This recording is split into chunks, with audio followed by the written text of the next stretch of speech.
This is a real event. Across the fractured timeline of the 20th century, humanity has occasionally glanced up from its terrestrial squabbles to witness impossibilities gliding through the heavens. These moments are often dismissed, explained away by meteorological phenomena or mass hysteria. But some incidents refuse to fade. They lodge themselves in the collective consciousness, their sharp edges resisting the erosion of official explanations and the passage of time. They become modern folklore, whispered in hushed tones, yet they are rooted in documented occurrences, sworn testimonies, and physical evidence that defy easy categorization. 3 such events, separated by decades and geography, stand out as monumental pillars in the architecture of the unknown: a crash in the New Mexico desert, a secret base carved from the Nevada wilderness, and a silent behemoth that haunted the skies over Arizona. Individually, they are profound mysteries.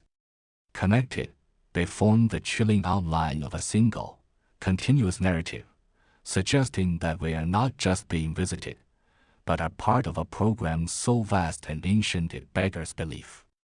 The dots connect, and they all point to one alien species, one agenda, and one secret that has been kept at all costs. The story begins in the summer of 1947. The world was still breathing a collective sigh of relief from a global war, yet simultaneously holding its breath at the dawn of the nuclear age and the Cold War. It was a time of technological marvels and palpable paranoia. Against this backdrop, in the arid, sparsely populated landscape outside Roswell, New Mexico, something fell from the sky. On a stormy night in early July, a ranch foreman named W. Mac Brazel heard a loud explosion, a sound distinct from the thunder that rattled his modest home. The next morning, as he rode out to check on his sheep, he found his routine shattered. Spread across a field nearly a mile long and several hundred feet wide was a field of debris unlike anything he had ever seen. This was not the splintered wood and twisted metal of a conventional aircraft. It was something else entirely.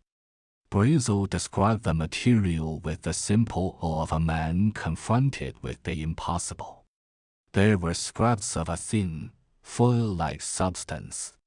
When crumpled into a ball, it would unfold itself, smoothing out into its original shape without a single crease. It was, for all intents and purposes, a metal with memory. There were also small, lightweight beams, or I-beams, that were incredibly tough. They could not be bent, broken, or even scratched with a pocket knife. Along the inner surfaces of these beams were strange markings, a series of characters that Brazel described as resembling hieroglyphics, colored in shades of purple or pink. He also found pieces of a brittle, black, plastic-like material that seemed to have been scorched, and threads that looked like silk but felt like steel. For several days, Brazel collected some of the strange wreckage, showing it to his family and neighbors, who were equally mystified.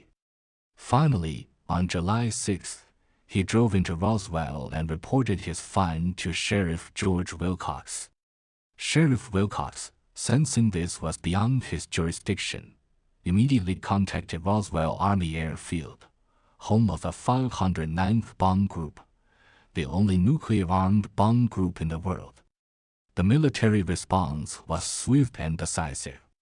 Major Jesse Marcel, the base's intelligence officer, was dispatched to investigate. Marcel, a pilot who had flown combat missions in the Pacific, was no stranger to aircraft wreckage. He followed Brazel back to the ranch, and what he saw astonished him. Years later, his testimony would form the bedrock of the Roswell legend. He described the debris field as vast, filled with materials whose properties defied his understanding of physics and engineering.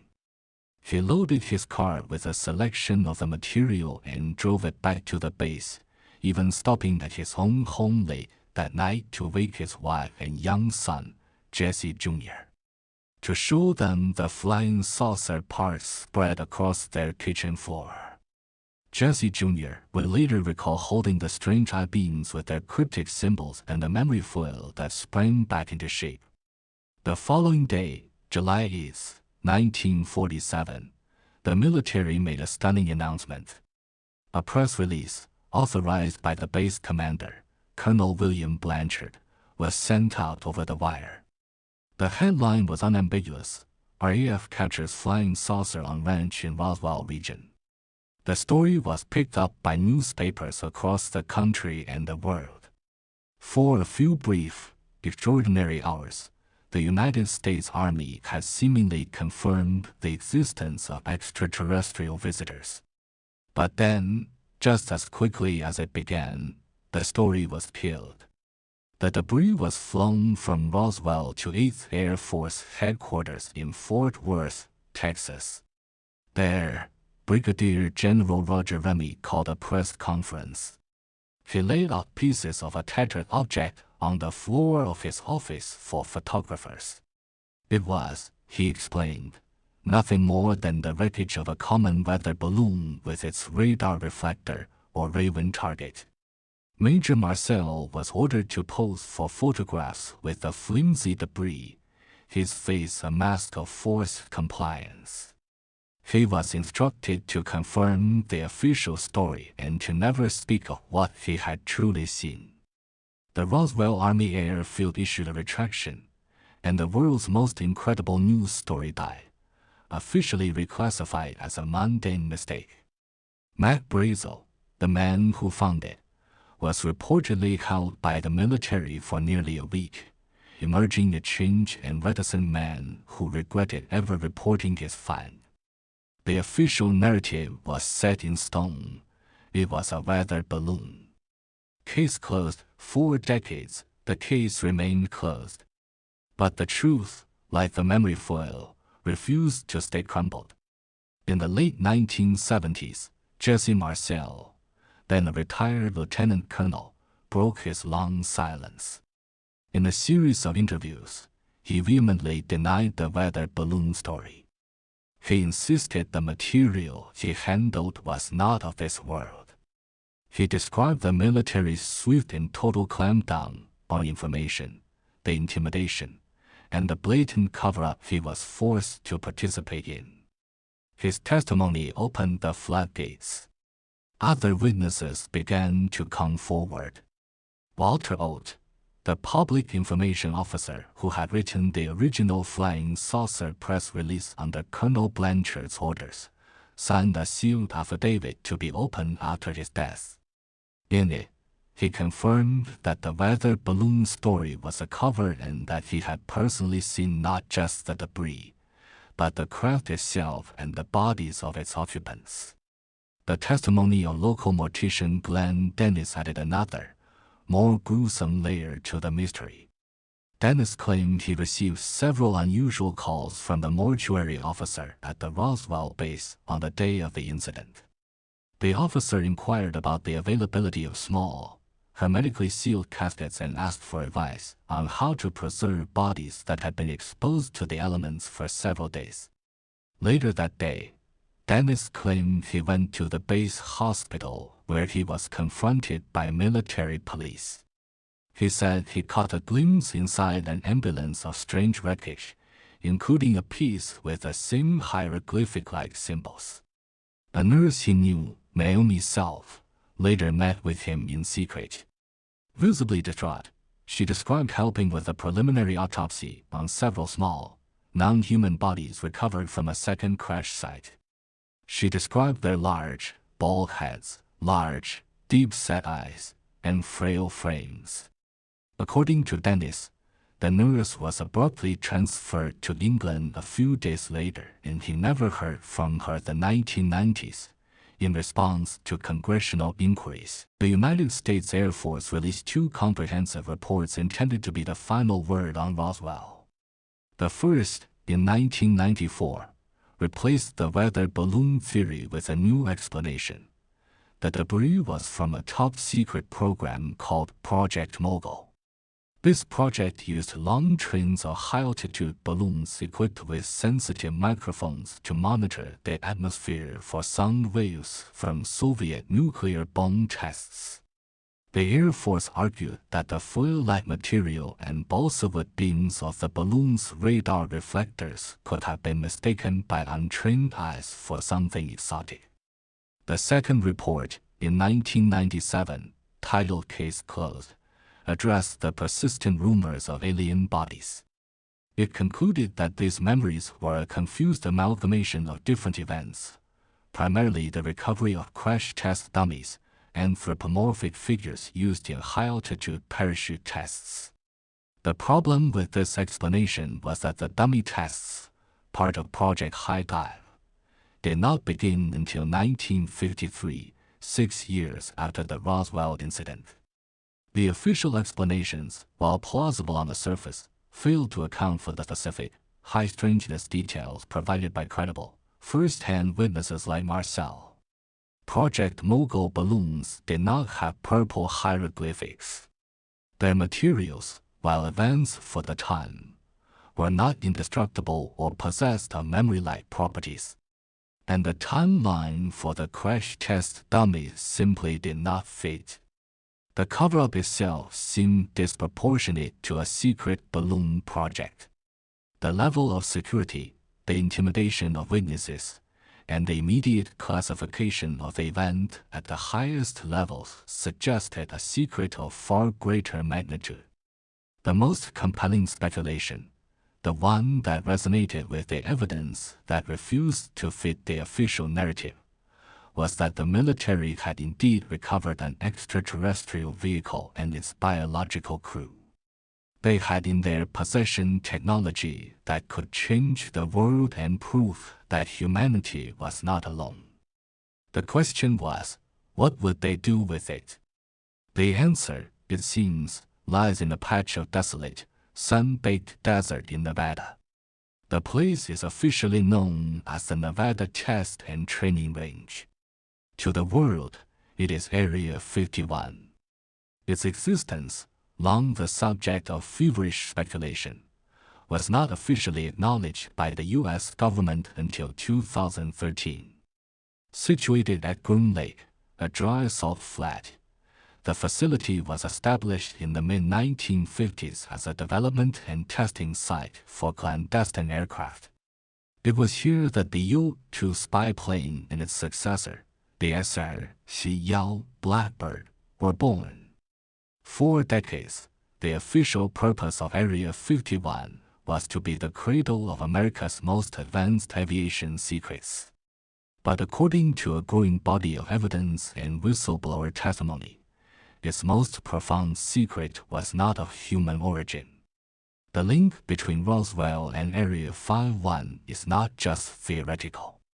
It is a direct line drawn by those who claim to have worked within its most secret sanctums.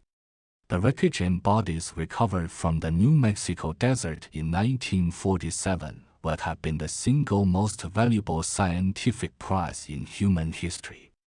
Such a discovery would not be studied in a conventional laboratory.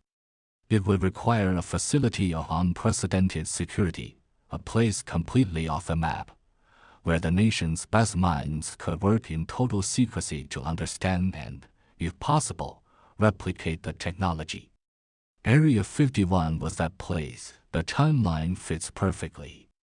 8 years after the Roswell crash, the facility at Groom Lake was established, far from prying eyes, with a security perimeter enforced by deadly force.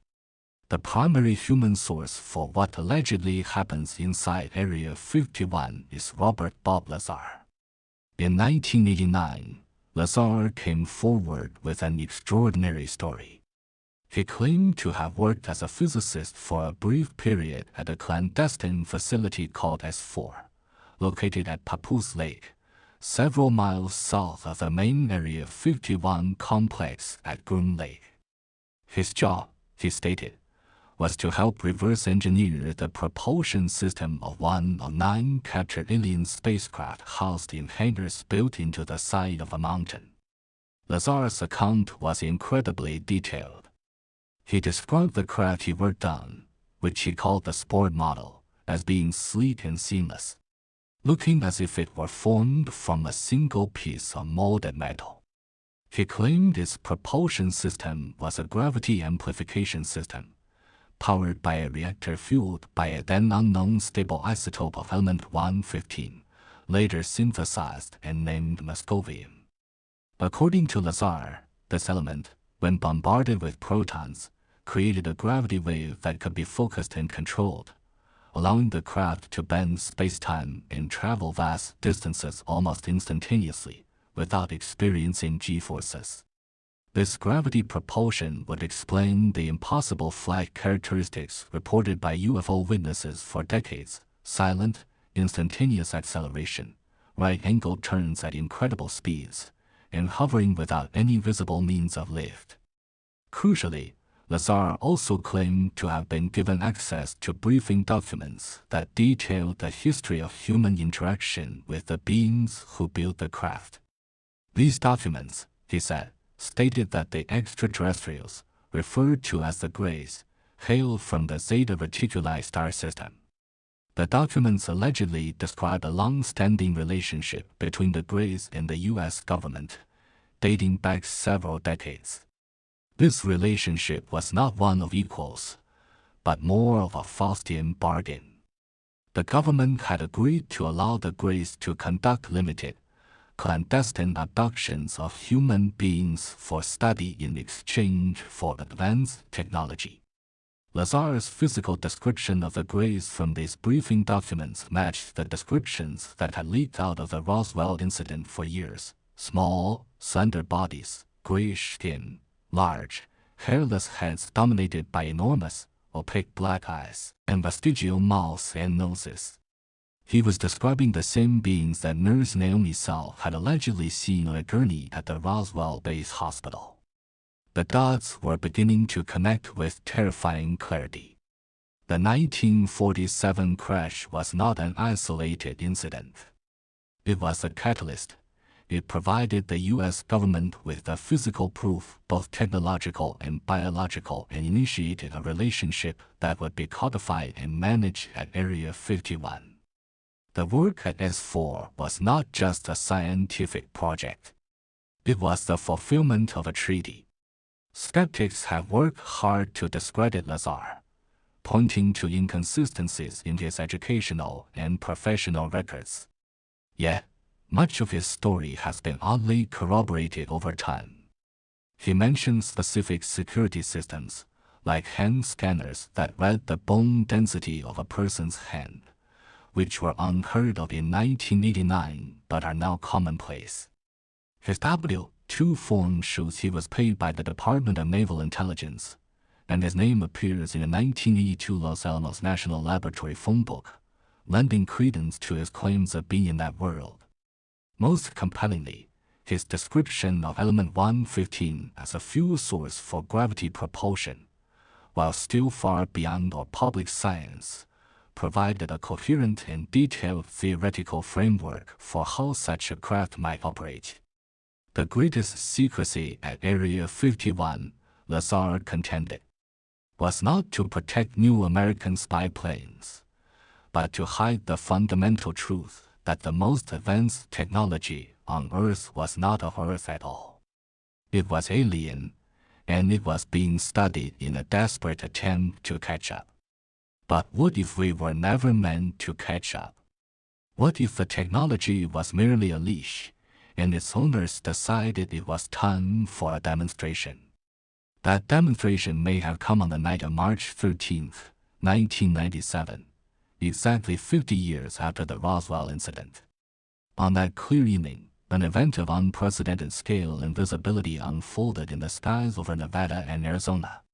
It began shortly after sunset. Calls started trickling into police departments and news stations, first from Henderson, Nevada. Witnesses reported seeing a colossal, V-shaped object moving slowly and silently across the sky. The object was described as being unimaginably large, with some estimates putting its width at over a mile. It was dark, a solid shape that blocked out the stars behind it, and it was adorned with a series of 5 to 7 enormous, amber-colored lights.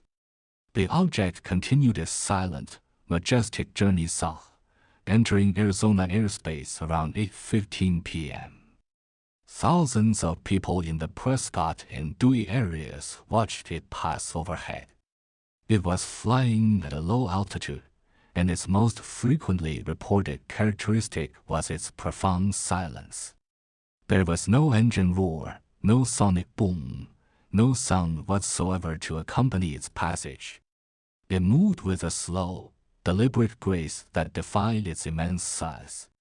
By approximately 10 p.m., the V-shaped craft reached the Phoenix metropolitan area, a sprawling city of over 1 million people. Here, it was witnessed by tens of thousands of residents who poured out of their homes, stopped their cars on the freeways, and stared up in disbelief. One of those witnesses was Five Symington's son, the governor of Arizona. A former Air Force captain and a trained pilot, Symington was not a man prone to fantasy. He would later describe what he saw that night as enormous and otherworldly. He stated, in the sky, it was just surreal because it was so big. And it was just moving through the sky. It had embedded lights. He was convinced it was not of human manufacture. His testimony lent an incredible weight of credibility to the event. For many, the governor's confession transformed the Phoenix Lights from a UFO story into a verified historical event. The military's response was, at best, confusing and contradictory. Initially, officials at nearby Luke Air Force Base claimed to have nothing on radar and no aircraft in the area. Later, as public pressure mounted, the official explanation was offered. The lights, the Air Force claimed, were simply military flares dropped from a squadron of A-10 Warthog aircraft on a training exercise called Operation Snowbird over the Barry M. Goldwater Range, south of Phoenix. This explanation has been widely and fiercely contested by witnesses. Firstly, it only addressed a second, separate cluster of lights that appeared in a stationary pattern over the Australian mountains around 10 p.m. It did not, in any way, explain the massive, solid V-shaped craft that had traversed the entire state over a period of 3 hours. Witnesses who saw the V-shaped object are adamant that it was a single, solid craft, not a formation of separate lights. Secondly, many witnesses, including pilots and military veterans, insist that the 10 p.m. lights did not behave like flares. Flares are intensely bright, drift with the wind, and burn out after a few minutes, descending as they do so. The Phoenix Lights were reported to be steady, holding a fixed formation for an extended period before simply blinking out, one by one. Governor Symington himself called the flare explanation bogus, stating that he knew what flares looked like and what he saw was not flares. The Phoenix Lights incident presents a chilling synthesis of the Roswell and Area 51 narratives. Consider the characteristics of the object, a massive, solid craft capable of silent, low-altitude flight. This is perfectly consistent with the gravity propulsion technology Bob Lazar described being studied at S4. The V-shape could easily be one of the 9 distinct models Lazar claimed were in U.S. possession. Its silent, effortless movement is the hallmark of a technology that manipulates gravity itself, rather than displacing air with conventional thrust. If we connect the dots, a disturbing hypothesis emerges. The craft that flew over Phoenix was not a scout ship from a distant star. It was a product of the same lineage as the craft that crashed at Roswell. It may have even been piloted by the same gray species. Its flight path was not random.